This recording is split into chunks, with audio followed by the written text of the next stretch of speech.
Y hoy vamos a hablar del mal, ¿no? Vamos a hablar justamente de eso, no del mal como un principio, como creían los maniqueos, que era una secta de la antigüedad, de la época de San Agustín. Los maniqueos creían que el mal era un principio que regía lo real, que había dos principios que regían lo real, el del bien y el del mal. Y toda disputa entre los hombres, entre las mujeres, era una disputa entre el bien y el mal. Eran dos principios reales, dos principios materiales, por así decirlo, ¿no? Vamos a hablar del mal, pero el mal vinculado justamente a las decisiones que uno toma y a cómo la historia del pensamiento y también la historia de la moral y la historia justamente de las civilizaciones ha hecho, a partir de la libertad, ¿no?, un lugar de sanción de nuestra conducta, de nuestra vida, ¿no? Vamos a ver, si hacemos un breve repaso, uno podría ir allá a los griegos, ¿no?, y ver que en el libro 8 de la Odisea se lee que los dioses tejen desdichas para que a las generaciones futuras no les falte algo que cantar, ¿no? Como si el mal que nosotros pasamos fuera un pretexto para convertirse luego en literatura o luego en canciones. La incertidumbre de Ulrich. Sí, pero no, seamos buenos, ¿no? Con un poco más de un poco más de épica, ¿no? Digamos, porque el Quijote uno puede pensar, o una novela, ¿no? Digamos que, y además hablamos del mal, ¿no? Del mal verdadero, ¿no? De esa falsa condición.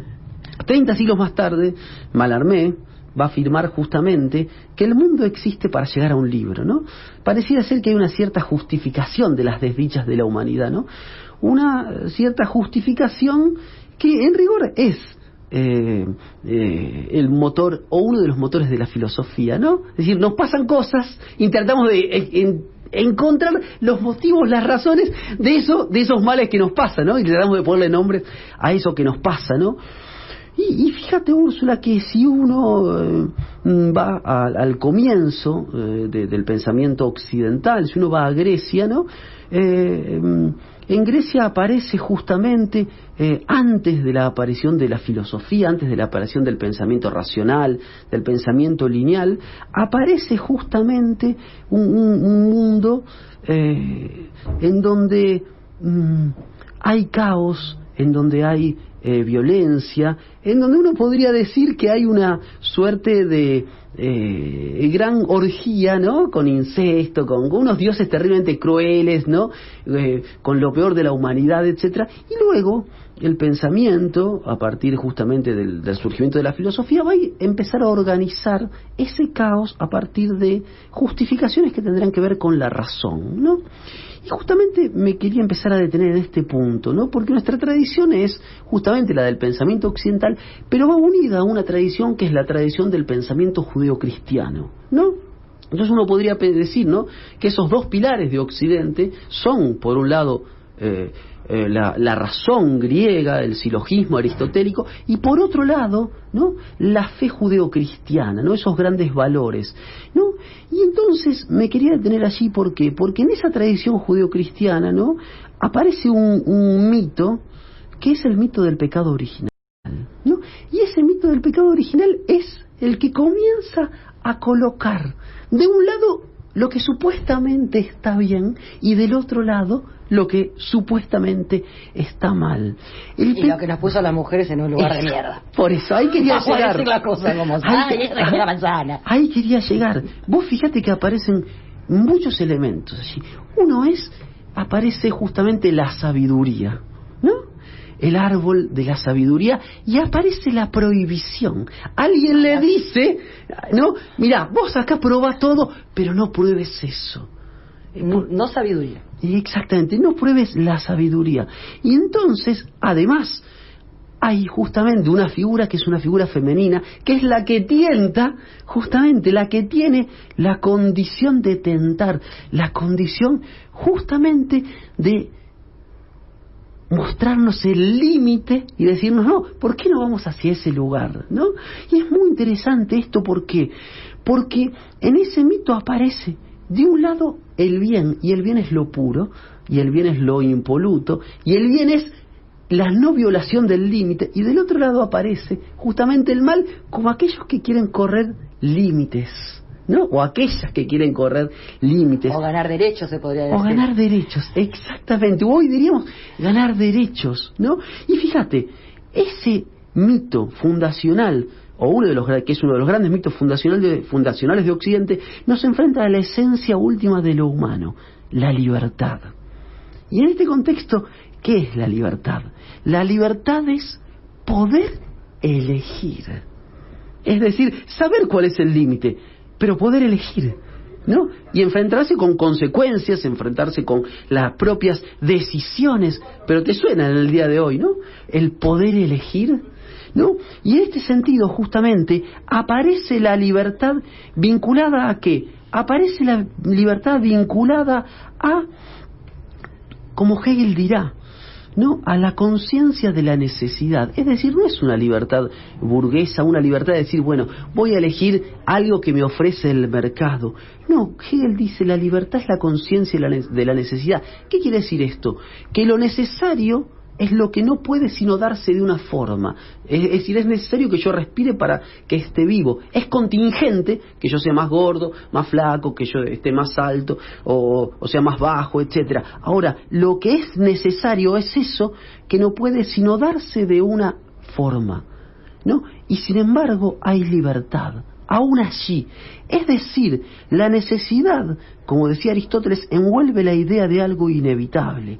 Y sin embargo, a pesar de lo inevitable, a pesar de estar arrojados en este suelo, a pesar de estar atravesados por nuestras tensiones propias de la humanidad, a pesar de nacer en una clase social, a pesar de nacer en cierta configuración sociopolítica, a pesar de todo ello, somos libres, estamos obligadas a ser libres. Y esto justamente nos marca la tragedia. Esa tragedia es la tragedia de la humanidad. Esa tragedia es y aparecerá una y otra vez en cada decisión que se tome desde el punto de vista humano. Y claramente, ¿no? Los grandes carceleros de la humanidad, como diría Charly García, colocarán justamente del lado de la moral y del bien muchas veces el no tomar decisiones y dirán que está mal hacerse cargo del propio destino. Por eso decía Sartre, no importa lo que las cosas hagan con uno, importa lo que uno haga con las cosas. Y en este sentido, esa nihilización, ¿qué quiere decir nihilizar? Quiere decir transformar lo real, quiere decir colocar la propia humanidad en las cosas, quiere decir lo contrario de eso que en la primera hora vos traías a propósito de esa declaración del presidente de la sociedad rural. Quiere decir que allí donde hay humanidad, allí donde hay cultura, allí donde hay justamente historia, no hay naturaleza. Naturaleza entendida como lo inevitable. Hay justamente, ¿qué cosa? Decisiones, hay transformación, hay, además de decisiones y de transformación, hay una inversión de la moral. Nietzsche decía, no buscar un sentido en las cosas, sino introducírselo. La humanidad que vendrá, la humanidad que transforma las cosas, la humanidad del porvenir, es una humanidad que en cada acto está valorando nuevamente las cosas, es decir, está yendo muchas veces contra la moral, porque empezamos con la prohibición y empezamos con el mal, y la prohibición ha construido sanciones normalizadoras, ha construido justamente capturas de lo singular y ha convertido a esas singularidades múltiples, llenas de potencias, llenas de vida, las ha convertido muchas veces y nos ha convertido en sujetos sujetados de una norma. Por eso la Inquisición, absolutamente, la Inquisición. Y si vas a esta época, Úrsula, las normas están para transformarse y están para rehacerse, porque muchas veces lo que marcan y lo que nos están hablando y nos están diciendo que en un determinado momento de la historia, hace 100 años, estábamos sujetos a ciertas normas y la sociedad cambió y los límites se van corriendo y se van ampliando posibilidades de vida. A eso la tradición judeocristiana lo llamó el mal, lo llamó justamente correr el umbral de lo real, pero para enfrentarnos a aquello que nos decían que no teníamos que tocar, que no teníamos que ver, que no teníamos que cuestionar. Por eso creo yo que estamos hoy en los albores de quizás una sociedad un poco más libre. Quizás estamos en los albores de una sociedad que empieza a ganar derechos, y esos derechos tienen que ver con reivindicar justamente la decisión de mujeres que durante siglos estuvieron condenadas justamente a reiterar una y otra vez esa sujeción a las normas. Por eso, y voy a terminar con Sarmiento. ¡Apa! Fíjense, quizás a contrapelo de lo que muchas veces decimos en esta columna, porque Sarmiento dijo alguna vez: escribid con amor, con corazón, lo que os alcance, lo que os antoje, que eso será bueno en el fondo, aunque la forma sea incorrecta, será apasionado, aunque sea inexacto. Y sigue después diciendo: agradará al lector, aunque rabie Garcilaso, no se le parecerá lo de nadie, bueno o malo, será nuestro, nadie os los disputará. Entonces habrá prosa, habrá poesía, habrá defectos, habrá belleza. Por eso creo que hemos llegado a un momento en el que hoy quizás se abra una posibilidad que no sabemos dónde terminará, porque un derecho trae a otro derecho y nos hace salir de eso que nos tiene subyugados, que nos tiene atomizados, que nos tiene atados a los lugares comunes.